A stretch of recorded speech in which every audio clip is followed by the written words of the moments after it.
warahmatullahi ta'ala wabarakatuh. Assalamualaikum warahmatullahi ta'ala wabarakatuh.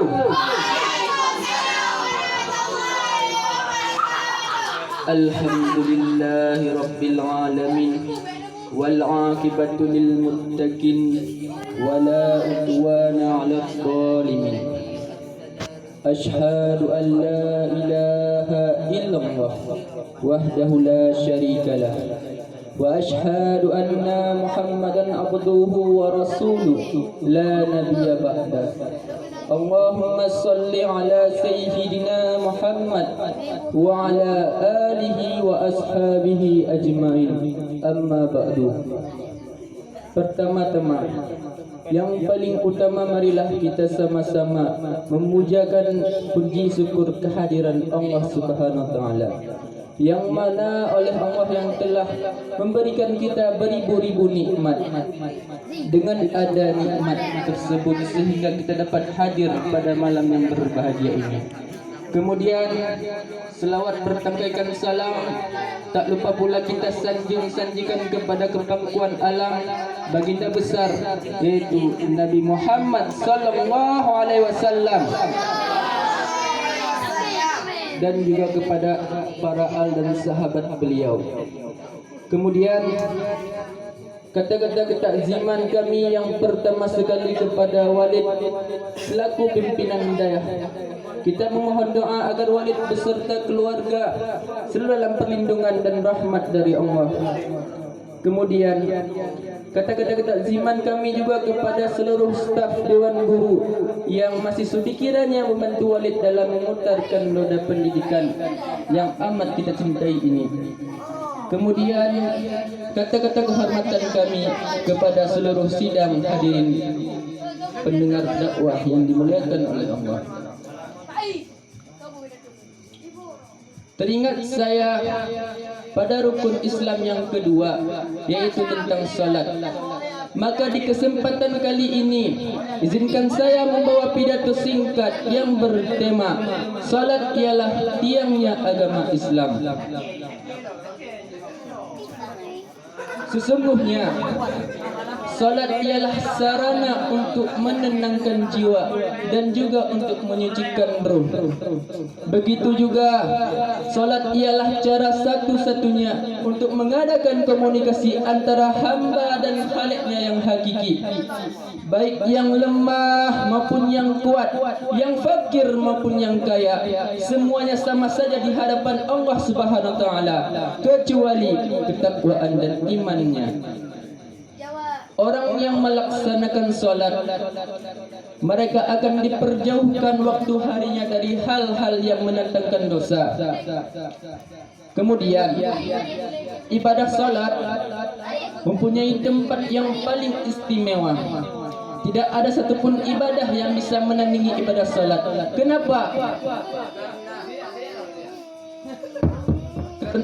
Salat termasuk pilarnya agama Islam. Tanpa salat maka Islam tidak akan tegak. Sebagaimana Nabi Muhammad SAW pernah bersabda, Rasul amri al-Islamu imaduhu wa zurwatu sanabihi al-jihadu fisabilillah. Pokok pimpinan segala perkara yaitu Islam, dan tiangnya Islam yaitu salat, sedangkan puncanya itu berjihad di jalan Allah Subhanahu wa taala. Ma'asyiral muslimin, sidang pendengar dakwah yang dimuliakan oleh Allah. Ibadah salat pertama sekali diwajibkan atas Rasulullah tanpa pelantaran siapapun. Diriwayatkan dari Anas bahwasanya pada malam Isra Mi'raj diwajibkan salat atas Rasulullah pada awal mulanya 50 kali, kemudian dikurangi hingga menjadi 5 kali, dan Nabi Muhammad dipanggil, "Ya Muhammad, tidak akan aku ganti lagi firmanku. Sesungguhnya dengan 5 kali ini bagimu sama yang dengan 50 kali tadi." Kemudian ibadah salat termaksud juga suatu amalan hamba Allah yang pertama sekali dihisab nanti pada hari kiamat. Sebagaimana Rasulullah SAW pernah bersabda, amalan hamba Allah yang pertama sekali dihisab nanti pada hari kiamat yaitu solatnya. Jika solatnya baik, maka amalan lainnya juga ikut baik. Namun jikalau solatnya rusak, maka amalan lainnya juga ikut rusak. Solat merupakan juga wasiat Rasulullah yang terakhir kali. Sebelum beliau menghembuskan nafas yang terakhir, beliau bersabda, jagalah solatmu. Dan apa yang menjadi kandunganmu? Di dalam Al-Quran, kadang-kadang Allah menyebutkan kata-kata solat dibarengi dengan kata-kata zikir. Inna salata tanha anil fahsya wal munkari wal dzikrullahi akbar. Sesungguhnya solat ini mencegah dari perbuatan-perbuatan keji dan munkar, dan mengingat Allah, solat lebih besar keutamaannya daripada ibadah-ibadah yang lain. Pula dibarengi dengan kata-kata zakat. Wa aqimus shalah wa atuz zakat, dan dirikanlah salat, tunaikan zakat. Kadang pula dibarengi dengan kata-kata sabar. Wasta'inu bis sabri was salat, dan dirikanlah sabar dan dirikanlah salat sebagai penolongmu. Ibadah salat wajib di atas setiap kaum muslimin dan muslimat. Lelakikah ia, perempuankah ia, selagi nyawa masih melekat di kandung badan, dilarang bagi mereka untuk meninggalkan solat. Tetapi pada hari ini yang dapat kita lihat, orang-orang masih lalai untuk meninggalkan solat. Padahal solat itu wajib di atas kaum muslimin dan kaum muslimat. Dan orang yang sedang menderita sakit boleh dengan tayamum sebagai gantinya wudu. Baginya boleh melaksanakan solat secara duduk, atau bahkan jika tidak mampu duduk, boleh dengan berbaring sebagai untuk melaksanakan solat. Begitu mudahnya ibadah dalam agama Islam. Kemudian bagi orang yang sedang dalam medan pertempuran pun masih tetap melaksanakannya solat, mendirikannya dengan berbagai macam yang telah diatur oleh Allah.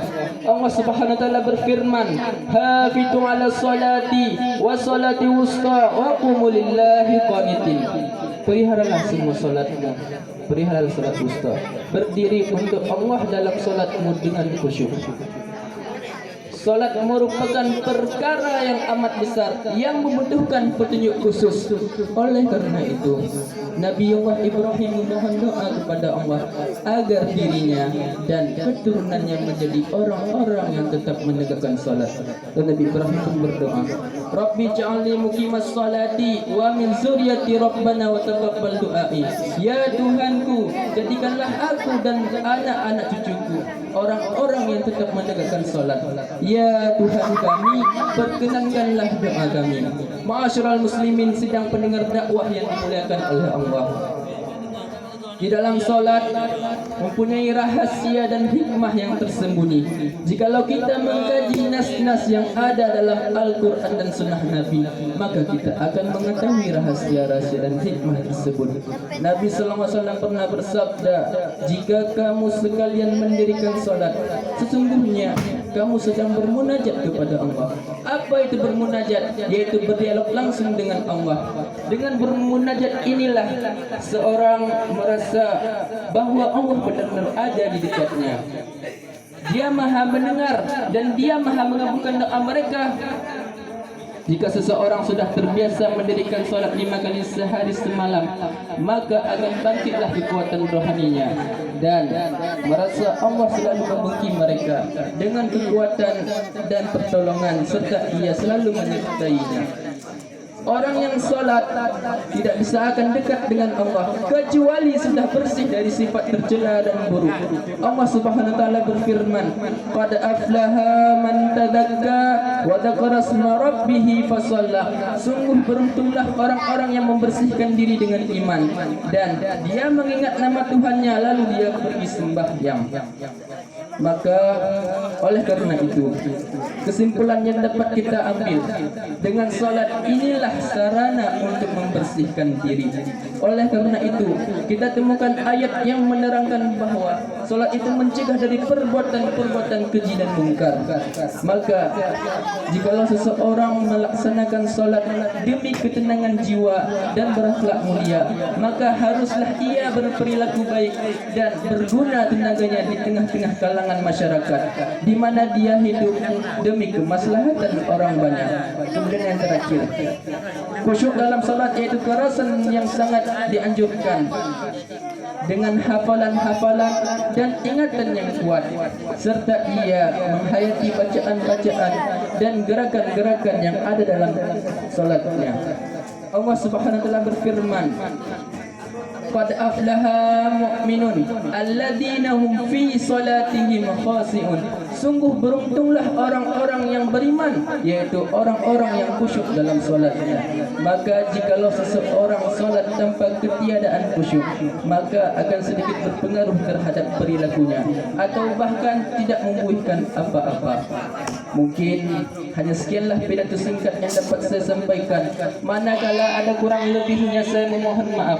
Hadanallahu wa iyyakum ajma'in. Assalamualaikum warahmatullahi taala wabarakatuh.